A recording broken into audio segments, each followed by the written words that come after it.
Global Ethics Corner from the Carnegie Council. How can we resolve the financial meltdown and prevent another? Solutions focus on free markets, regulation, or rewards. Markets are supposed to self-regulate through negative feedback, yet deregulated markets can swell into overvalued bubbles. Regulation can prevent bubbles, but perhaps at the expense of dynamism, creativity, and choice.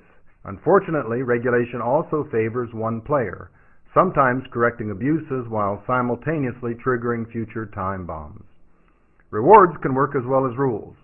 Harvard's John Ruggie suggests that a more ethical capitalism might emerge, not by instilling ethics in people, but by creating incentives based on ethical frameworks. Individual ethics alone can't balance an incentive structure that encourages excess and irresponsible risk-taking. What do you think?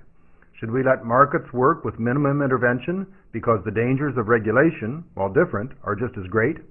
Should we regulate more strictly, knowing we are favoring some and creating future problems? Should we create reward structures that pay people for good behavior? Is this even possible in a highly materialistic and commercial society?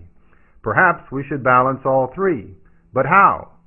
Made possible by the Carnegie Council for Ethics and International Affairs at www.carnegiecouncil.org.